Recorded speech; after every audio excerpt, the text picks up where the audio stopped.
Bienvenidos y bienvenidas. Mi nombre es Guadalupe Lloveras Cúmel y en esta ocasión nos encontramos en otro espacio un poco más íntimo quizás para poder narrar, contar o visibilizar una historia que marcó históricamente a nuestro país y también a nuestra juventud.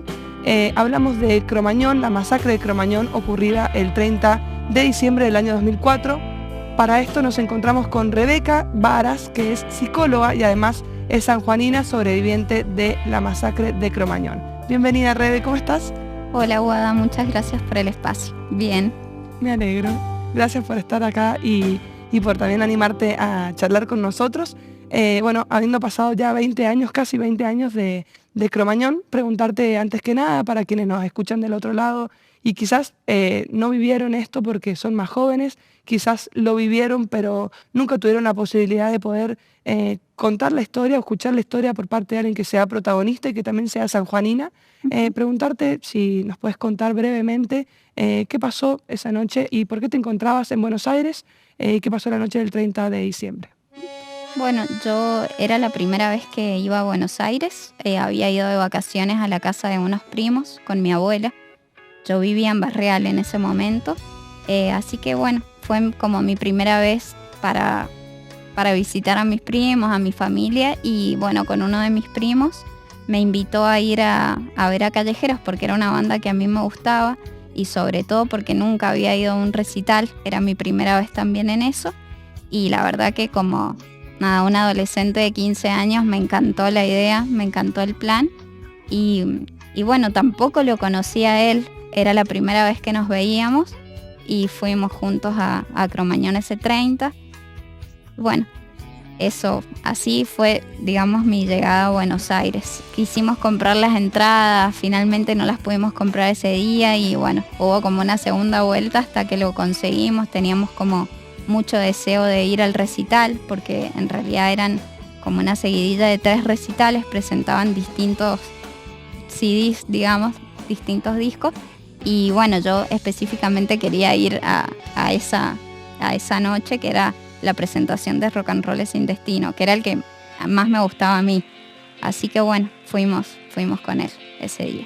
Que además era el último CD que había sacado Callejeros en ese momento y que había generado como mucha emocionalidad también en su público, ¿verdad? Sí, totalmente. Además era una banda que para nuestra edad, digamos, la banda podía decir cosas que nosotros quizás no. Y en mi caso las letras me encantaban. Me parecía que ponían como sobre la mesa un montón de cosas que pasaban, sobre todo a nivel social, que veníamos, de este 2001 que era bastante caótico para todos los trabajadores, por sobre todo, que la venían pasando muy mal.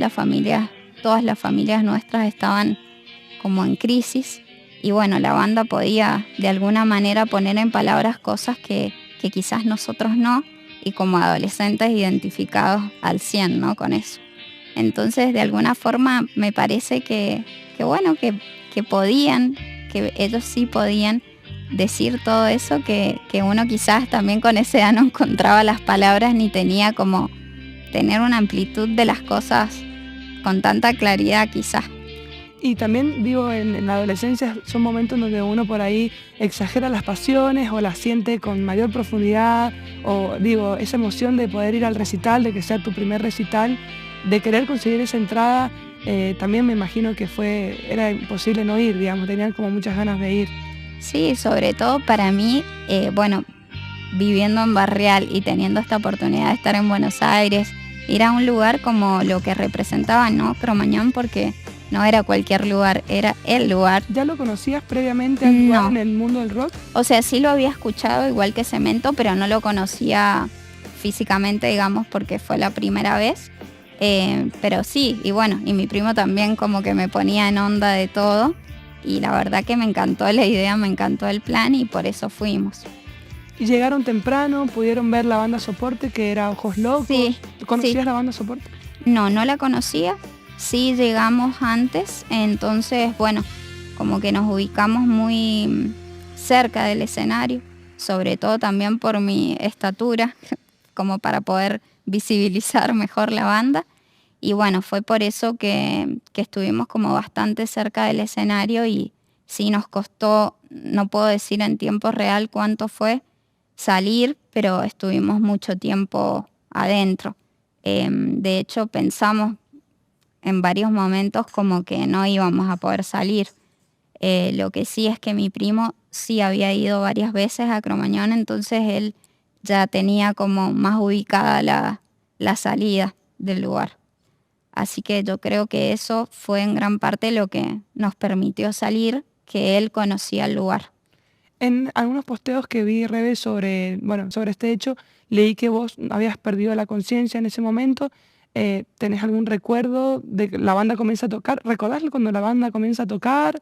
Sí, la verdad que tocaron muy poquito tiempo, no sé si 1 o 2 minutos del primer tema y, y nada, como que, bueno, se prendió fuego el techo y yo escuché que dijeron rajen que se quema todo y se apagó la luz y la verdad que no pudimos ver más nada.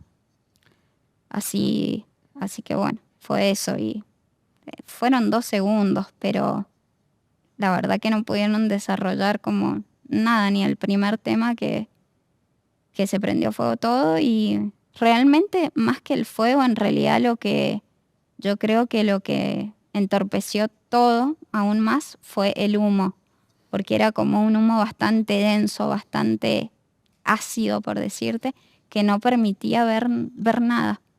Y bueno, antes Chavana se había subido al escenario, había dicho que, bueno, como que no tiraron más bengalas y demás, y apenas empezó el recital, se prendió. Con una candela en realidad fue, no con una bengala. Había como todo también una situación de que se usaban mucho las bengalas, era cerca de las fechas de Navidad, de Año Nuevo, digo, había como una cultura muy vinculada a la bengala también, ¿verdad? Exactamente, estaba muy naturalizado para esa época. Yo, como te digo, no tenía experiencia en ir a recitales porque era la primera vez, pero sí, bueno, de imágenes y cosas que uno veía y que tus amigos también te contaban, sí, estaba como muy naturalizado, era parte del show, digamos. Y después de eso, Rebe, pudieron salir, recuperaste la conciencia, tuviste visitar algún hospital, ¿cómo fue también? Sí, en realidad en ese momento yo creo que estábamos como muy en shock y no captábamos quizás en ese primer momento la gravedad ni de lo emocional ni de lo físico, pero en mi caso particular soy muy asmática, entonces a los días tuve que ir a un hospital para que me revisaran porque realmente tenía como mucha dificultad respiratoria. La canción con la que empezó el show fue Distinto, y ya en ese momento se encendieron las bengalas y candelas que incendiaron el techo inflamable. El público, desesperadamente, intentó escapar. La gente buscaba las salidas de emergencia que estaban cerradas. Se cortó la luz. El denso humo no dejaba ver ni respirar. Muchos de los que pudieron salir volvieron a entrar para intentar rescatar a sus familiares y amigos. Así, salvaron la vida de muchos desconocidos para ellos. Se estima que más de la mitad de las víctimas fueron personas que volvieron a entrar a Cromañón. A partir de la llegada de ambulancias, bomberos y policías, los cuerpos de los fallecidos se ubicaron en una playa de estacionamiento, a la espera de ser reconocidos. Los familiares, que empezaron a llegar al lugar, no sabían dónde buscar a sus hijos. Los hospitales cercanos se llenaron de heridos e incluso de las personas que no pudieron sobrevivir a República de Cromañón.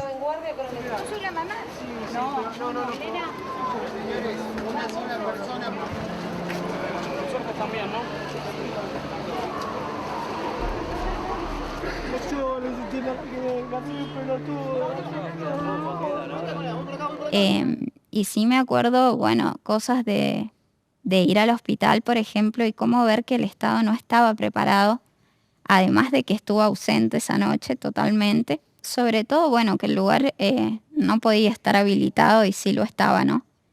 Y después, bueno, las cuestiones que tenían que ver con las ambulancias, ¿no? Los chicos tenían que compartir hasta el mismo respirador un montón de personas. Los hospitales tampoco estaban preparados para recibir esa cantidad de gente. Tampoco estaba preparado para recibir a las víctimas, ni a nosotros los sobrevivientes. Me acuerdo que fuimos a un hospital público y, bueno, primero lo que me preguntaron es, ¿y por qué sos de San Juan? Como si fueses de San Juan no podías ir a un recital. Y después, como de manera muy despectiva, quizás, ¿sabes a cuántos como vos he atendido? Como que ya estaban hartos de atender gente como con las mismas problemáticas. Y la verdad que para mí fue algo horrible. Yo creo que la vida nos cambió a todos, cada uno, ¿no? Desde su historia y su singularidad, pero fue un antes y un después para todos, y quizás tampoco los medios favorecieron como ahora. Yo siento que ahora hay un cambio increíble en eso. Eh, Creo también que la serie ha ayudado mucho. Después de la serie es como que se puso sobre la mesa el tema una y otra vez. Hay miles de sobrevivientes que han podido hablar, que bueno, que también estamos ya no a 20 años de eso, tenemos otra edad, no somos tan jóvenes como en esa época, pero sí me parece que era un contexto muy hostil quizás para nosotros. Y Rebe, hablas de la serie, hablas de los medios de comunicación también. ¿Crees que la serie, como parte también de una forma de comunicar y de informar, sirve para poder traer Cromañón hoy a la actualidad y poder visibilizar, poder generar algún tipo de conciencia? ¿Cómo crees que funciona también, digo, la serie, a pesar de que está construida desde lo cinematográfico, Ujú. cómo crees que aporta también a este cambio que se intenta también hacer desde la comunicación? En lo personal, a mí la serie, bueno, sí la vi.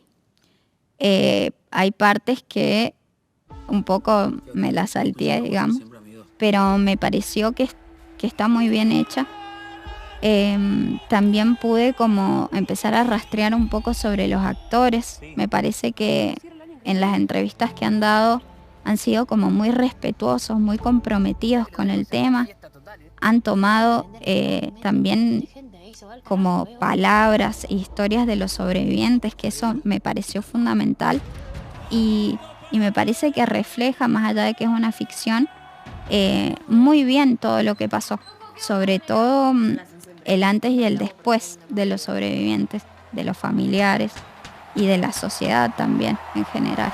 ¿Cómo fue tu vida después, no, siendo joven? En ese momento tenías 15 años. ¿Cómo siguió tu vida en tu juventud? Primero, algo que me parece como muy importante de rescatar de nuestra juventud fue la cuestión de la solidaridad, porque realmente nadie salió de Cromañón solo. A todos nos salvaron la vida, tus, tus pares. Y todo lo que se creó después también tiene que ver con eso, con que nunca estuvimos solos entre nosotros mismos. De hecho, a mí, mi primo me salvó la vida y jamás me soltó la mano. O sea, si por alguna cuestión, bueno, em, a mí perdí una zapatilla, en una parte me quedé como abajo de un montón de gente y yo estiraba la mano y él estaba. Y bueno, y así miles de personas que yo en mi caso sé quién me salvó la vida, tiene nombre y apellido y es un ángel para mí, ¿no? Pero un montón de sobrevivientes no saben quién los salvó. Y eso sí me parece que es muy rescatable de la juventud de nuestra época y seguramente que hoy igual, ¿no? Pero eso es lo que quizás se opacó o que no se mostró y se habló de un montón de cosas que no tenían nada que ver, que no iban al caso. Y mi juventud después de eso creo que como que un poco dejé de ser joven. Me parece que bueno, como que vi la vida un poco demasiado cruda quizás para tener 15 años. Pero bueno, he tenido como momentos en donde he sentido que es necesario como separarme un poco de Cromañón porque vivir con eso todo el tiempo tampoco está bueno. Y pasados 20 años siento que me puedo acercar a eso de otra forma, como desde otro lugar mucho más sano quizás, no con tanto, si bien todavía nos duele, me duele, pero es distinta la forma. También quizás creo por el paso del tiempo eh, y de no sentirme tan sola también eso. Después pudiste como construir también con tu grupo de amigos otros espacios para vos de sanación que también te trajeron este despegue quizás de esta situación que había marcado tu vida. Pudiste estudiar, ¿cómo fue tu vida en ese sentido también? Sí, mis amigos para mí lo son todo. Creo que siempre me han acompañado. Siempre he tenido buenos amigos, por suerte. Y sí, pude estudiar. De hecho, estudié psicología. Creo que en gran parte elegí esa carrera porque sentí que así como a mí me habían ayudado en su momento, porque empecé terapia como muy temprano, yo también quería como de alguna forma reparar o devolver a la sociedad de alguna manera lo que también habían hecho conmigo, ¿no? Entonces, bueno, pude estudiar psicología y después algo que me ayudó mucho es estudiar una maestría que está acá en la Universidad Nacional, una maestría en políticas sociales, que sobre todo me abrió mucho el panorama en todo lo que tiene que ver con las políticas públicas, cómo interviene el Estado, qué pasa cuando el Estado no está presente, qué pasa cuando sí está presente, cómo cambia todo, ¿no? Y bueno, el paso de los años, ¿no? Por donde uno va andando, por donde uno se va moviendo, eso me ha ayudado un montón bueno, a poder ver un poco las cosas distintas, ¿no? Y pienso también en esto del Estado, ¿no?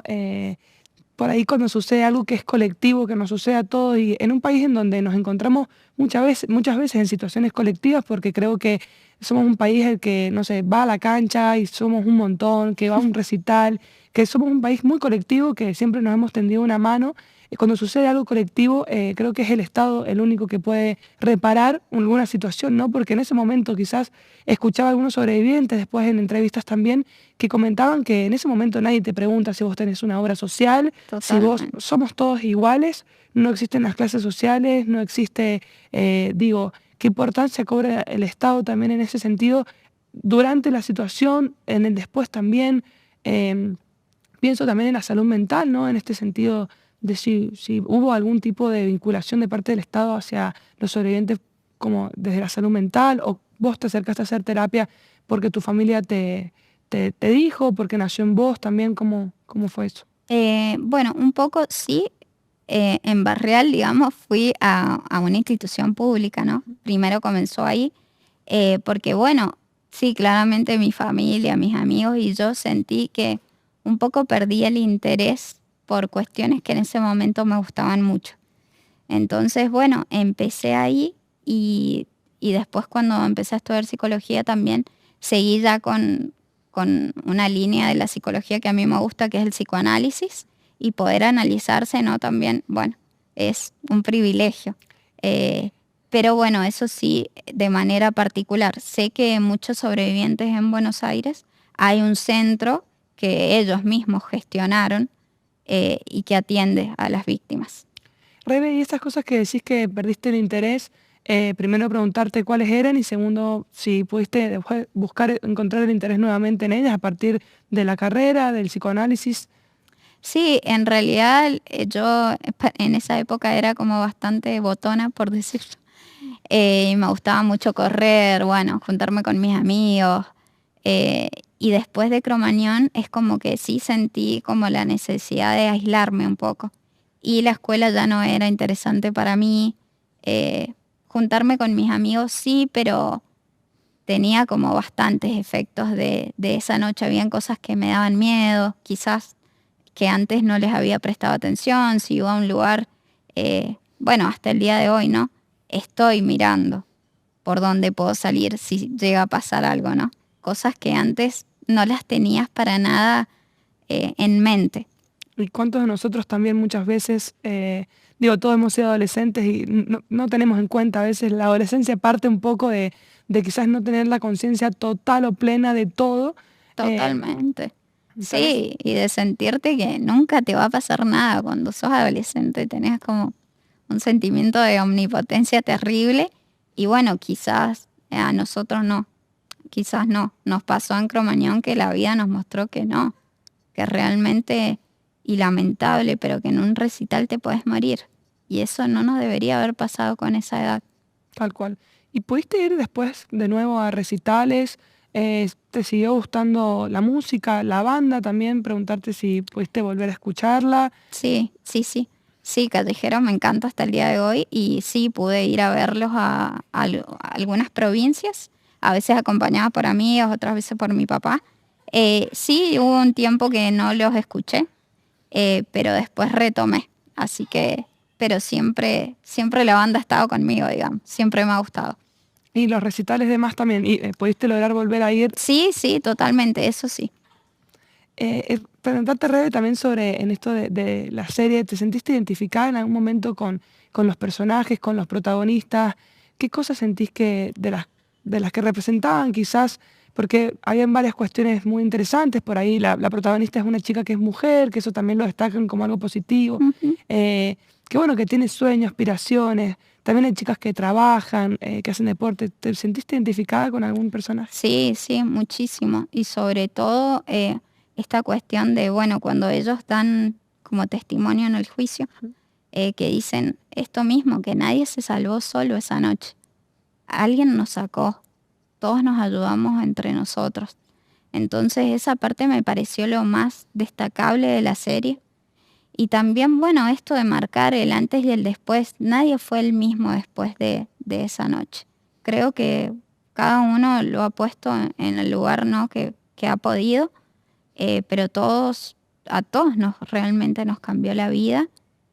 Y bueno, algunos pudimos más, algunos pudimos menos, cada uno tiene su Cromañón, digamos, cada uno tiene su historia en relación a eso, pero la serie creo que refleja muy bien como los sentimientos de los jóvenes y también de los padres, ¿no? Y también la serie recapitula de alguna manera, ¿no?, algunos responsables del hecho. eh, Después de que esto sucedió, ¿cómo fue la vinculación con tu familia? Si ellos adoptaron también quizás algunas situaciones similares a las que se veían en la serie, por ahí que habían padres que buscaban justicia, que buscaban responsables, si fueron un apoyo para vos también. No, en mi caso, como yo solamente conocí a mi primo, digamos, no perdí como a nadie cercano. Y mis viejos estuvieron como acompañándome a mí en mi proceso, pero nunca iniciaron un juicio. De hecho, yo tampoco cobro un subsidio que hay. Pero bueno, todas cuestiones, ¿no?, que tienen que ver con la historia y el acceso de uno. También estando en San Juan y específicamente en Barrial era para mí como un poco más difícil. Y quizás ahora sí tengo otro propósito, otras intenciones, como otro compromiso social, ¿no?, que en ese tiempo no pude. ¿Cuál es ese compromiso que sentís que hoy con 20 años o vos con 35 tenés? Y al menos esto de dar una charla, ¿no?, de poder contar en primera persona qué nos pasó, realmente cómo fueron las cosas, que no había ninguna guardería, que la juventud de ese momento no era como se dijo, que éramos, por decirte, unos negros cabeza que nos íbamos a meter a un lugar, que éramos todos unos drogadictos que no teníamos futuro. Era todo lo contrario, digamos, pero que aún hoy en día de la juventud también se siguen diciendo muchas cosas así. Entonces me parece que está bueno poder hablar de esto, poder ponerlo sobre la mesa para que no vuelva a pasar, porque la verdad que ese es el propósito, creo, de poder dar testimonio, de contar realmente lo que fue y para que esto no se vuelva a repetir. Sobre todo también, bueno, yo ahora soy mamá, entonces jamás quisiera que mis hijos pasen por algo así, ¿no? También esto de que el tiempo pasa para nosotros y estamos en otra situación, no de la juventud. Me parece que cuando uno tiene hijos también se pone en otro lugar y toma como más conciencia de que algo así no tiene que suceder nunca más. Rede, y comparábamos algunas situaciones que han pasado a lo largo de la historia de nuestro país, en donde siempre se responsabiliza a las víctimas o los medios por ahí construyen, ¿no?, mensajes estigmatizantes, discriminadores, que no suman a la reconstrucción de la memoria o a mantener una memoria activa. ¿Crees eso, digamos, que es importante poder hablar y poder construir otros discursos también desde la comunicación? ¿Y por qué crees que realmente se dan por ahí estas situaciones que no solo pasaron con Cromañón, han sucedido esta frase tan famosa de algo habrán hecho, digamos? ¿A qué crees que se le adjudica? Yo creo que, bueno, que en realidad es lamentable, ¿no? Pero a veces que unas vidas valen más que otras. Y bueno, de hecho, con Cromañón no todos conocemos quién fue Omar Chabán, quiénes fueron callejeros, y no conocemos por ahí el nombre de la persona que era la dueña del lugar. Entonces, creo que con todas esas cuestiones, bueno, es más fácil siempre culpar o poner en visibilidad a los más débiles y realmente los culpables o los que tienen mayor responsabilidad, porque en cierto punto creo que todos tuvimos cierto grado de responsabilidad, pero los que mayormente la tenían ni siquiera conocemos la cara ni el nombre y han pasado 20 años. Y creo que en eso es una lucha que bueno, que lleva años como la cuestión de la dictadura, ¿no? De que hay gente que todavía sigue diciendo algo habrán hecho, ¿no? No son 30.000, son no sé cuántos. Entonces son cuestiones que hasta el día de hoy duelen y me parece que encubren a ciertas personas que tienen cierto poder distinto, ¿no? Al de los comunes de Tal los... cual. Como psicóloga, no te pregunto, ¿en qué crees que sirve el hablar y el encontrarnos con otros para mantener la memoria activa como parte de la historia y también en lo individual para que cada uno se pueda ir sanando, ¿no? Ujú. Yo creo que apostar a los espacios colectivos es lo más importante. Las construcciones siempre son con otros, o sea, solos no podemos hacer nada. Y me parece que a través de la cultura es el lugar indicado, ¿no? Desde la salud mental hacia lo comunitario me parece una de las salidas como más fundamentales en relación, ¿no? A la juventud. Sí, claramente voy a apostar también por el análisis personal, porque bueno, es lo que yo hago y también un poco de lo que trabajo, ¿no?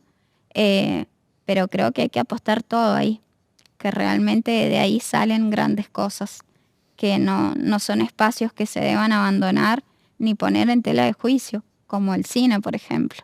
Tal cual, que por ahí siguen en debate. Ujú. Rebe, ¿y pudiste contactarte en algún momento a lo largo de estos 20 años con otros sobrevivientes, sostener algún contacto? ¿Surgió en vos esas ganas o cómo fue esa vinculación?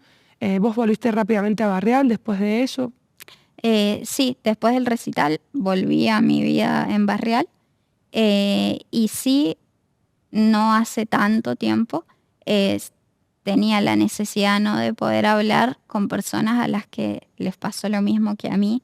Entonces empecé a buscar por las redes las asociaciones que habían y sí me contacto con algunos sobrevivientes, sobre todo por las redes, porque bueno, esta distancia física, ¿no? Que hay entre San Juan y Buenos Aires hace que yo muchas veces no pueda participar ni de actos ni de todas esas cuestiones, pero sí me relaciono con ellos por redes.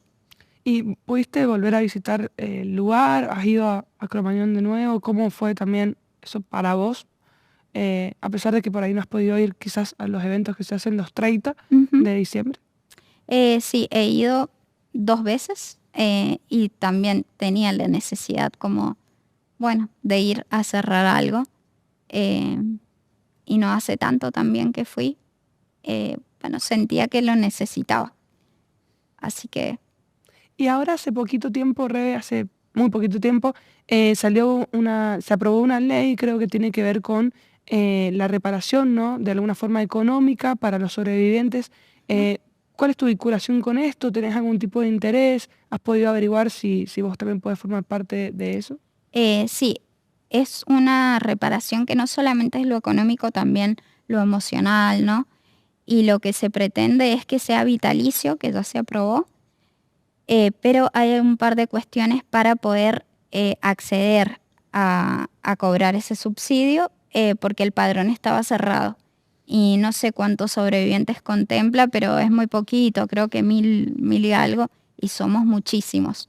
En un primer momento yo no tenía ninguna intención. Ahora me parece que es muy importante, ¿no? Que el Estado reconozca y que se haga cargo bueno, del daño, ¿no? De lo que ocurrió y bueno, en ese sentido me parece que cada uno, ¿no? Respetando las decisiones de cada uno, pero que es importante que el Estado lo haga. Después, si cada uno quiere acceder a eso o no, porque también no todos tenemos las posibilidades de esto que te contaba, de poder hacer terapia por cuenta propia. La ley involucra también espacios de salud mental. Sí, sí, sí. ¿Qué cosas crees que de la juventud de aquella época, la juventud de ahora cambiaron? Habrás vivido una juventud que no existía tanto el internet, no sé cómo era en Barrial, pero ¿cómo construías vos también tus sentidos de pertenencia estando en Barrial en torno, no sé, a la música, al rock? ¿Y qué cosas crees que hoy han cambiado? Bueno, mis amigos en Barrial eran muy rockeros, digamos. Así que con ellos, bueno, como que dentro de lo posible, ¿no? Lo que había en Barrial, podíamos compartir, nada, había una banda, la íbamos a escuchar, todos mis amigos escuchaban rock, todas mis amigas también. Así que teníamos, y viajaban también. Solo que bueno, en mi caso, mis viejos eran como un poco más controladores, por decirte, y bueno, después de Cromañón sí tuve como más libertad para poder ir a los recitales y mis viejos sí entendieron que era algo que me gustaba y que me hacía bien. De hecho, hasta me acompañaban. Pero bueno, creo que nada, a pesar de estar en un pueblo que bastante alejado, ¿no? Igual la juventud se vivía quizás sin tanto acceso a ese mundo del rock como, bueno, más vivo. Pero igual lo vivíamos igual. Se compartían cassette, no sé, se encontraban. Sí. ¿Cuál era la dinámica Cassette, para escuchar CDs, música, por ejemplo? bueno, en realidad Barrial siempre se caracterizaba por fogones en la noche. Así que bueno, sobre todo ahí, y había un barcito donde los chicos tenían su bando también. Pero bueno, ni siquiera había celular. Cuando yo fui a Cromañón no teníamos teléfono, que también eso, bueno, eso escuchaba de si hubiésemos tenido teléfonos al menos nos podríamos haber alumbrado y saber un poco más dónde estábamos. Pero ni siquiera, al menos en mi caso y en el de mi primo, no teníamos acceso a eso. En la serie sí, viste, se muestra que algunos chicos tenían su propio celular, pero la gran mayoría no. No tenía celular. Y hoy en día, que justamente nombras el celular, digo, ¿crees que las tecnologías le han sumado, le han restado a la juventud? ¿Cómo ves la juventud siendo también parte de otro momento de la juventud, pero también siendo joven? ¿En qué crees que se aporta hoy en día desde, no sé, los celulares, la tecnología, y en qué cosas considerás vos que por ahí no, que en el pasado eran más lindas de compartir? Digo, de un fogón en Barrial donde no había tecnología, pero bueno, después también mencionás que quizás la tecnología de alguna forma nos ayuda. Nos acerca. Sí, cual. ¿cómo crees que eso? No, yo creo que hay que darle un buen uso. Me parece que son súper útiles en un montón de cosas. Pero nada, bueno, quizás si uno va a un recital no estar filmando todo el tiempo y vivir más el momento, ¿no? De estar ahí. Pero en lo demás me parece que nos conectan con un montón de cosas, nos acercan a un montón de personas, quizás que de otra forma no lo podríamos hacer. Yo estoy muy a favor en ese sentido, pero sí creo que en esto de poder compartir con otro sin tener eso de intermediario está buenísimo. Usarlo después, ¿no? Pero en vivo y en directo, bueno, tratar de conectar con el momento y disfrutarlo. Porque la verdad que a veces uno va a eventos y se la pasa filmando con el celular en lugar de estar conectado con lo que está pasando. Tal cual. Pero bueno, contarle también un poco a nuestro público que nosotros nos pudimos encontrar a partir de las redes sociales porque tal cual, ¿no? Surgió la necesidad de encontrar a alguien que fuera de San Juan y fueron las redes sociales en ese sentido las que nos encontraron. Uh-huh. También me llama la atención por ahí esto de que vos comentabas que, bueno, que viviste en Barrial. ¿Desde qué edad viviste en Barrial? ¿Y en qué sentidos crees que también la vida en el campo, fuera de la ciudad, te aportó también algo, no sé, a tu salud mental, al desarrollo de tu personalidad? Porque debe ser distinto, ¿no? Vivir en Buenos Aires, vivir en San Juan Capital o vivir en Barrial. Sí, en realidad, bueno, Barrial es un lugar hermoso, ¿no? Lo repromociono. Creo que el contacto con la naturaleza y esta cuestión de bueno, también creo que es necesario no estar con Cromañón todo el tiempo, ¿no? Porque fue algo muy pesado para todos nosotros. Ni me quiero imaginar para las personas que perdieron físicamente a un ser querido.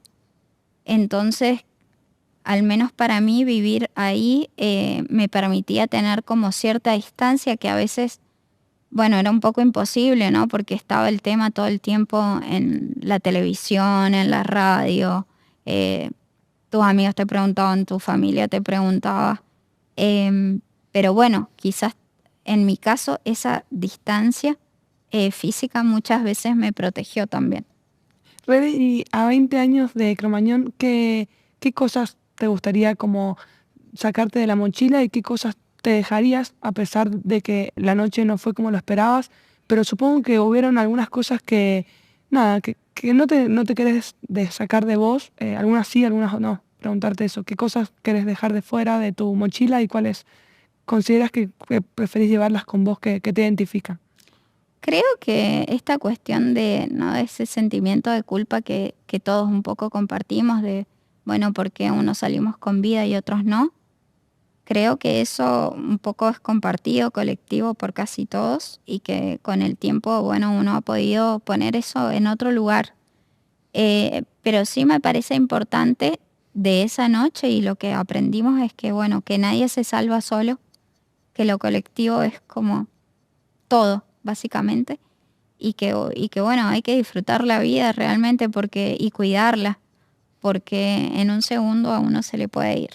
Y sobre todo generar conciencia para que estos lugares no vuelvan a estar así nunca más, digamos. Y luchar y transmitir esto de que es importante que el Estado esté presente, siempre. No es algo para cuestionar, no es algo para dudar, o sea, tiene que estar presente, sí o sí, porque si no lo está, es una masacre por todos lados, en muchos sentidos, ¿no? Muchas gracias, Rebe. No, Y gracias a vos. también agradecerte por esta entrevista. Contar también que, bueno, que es nuestra primera charla y la primera vez que os podés contar esta historia también. También agradecer, bueno, a la universidad pública por permitirnos también construir otros discursos. Quizás uno no reconoce por qué la universidad puede llegar a estar presente en esta conversación, en esta charla. Creo que desde mi lugar me parece muy valioso poder entender que la universidad me permitió construir la comunicación de otra forma, sin estigmatizar, sin juzgar, sin crear, ¿no?, conceptos errados sobre la juventud, sobre las personas y poder aportar un granito desde la comunicación que hoy en día es algo que nos atraviesa por completo. Te agradezco nuevamente, Rebe, muchísimo por tu testimonio. Espero que podamos seguir teniendo más encuentros y nada, te dejo un espacio para que vos cierres. Bueno, gracias, Guada, por habilitar estos espacios. Creo que también esto es hacer una memoria activa, una memoria colectiva, visible, real. Y bueno, y agradecer también, ¿no?, a la universidad, que creo que la tenemos que defender todos, porque a mí también me ha permitido tener otro panorama de las cosas. Así que gracias. Muchas gracias y bueno, nos vemos en otro encuentro.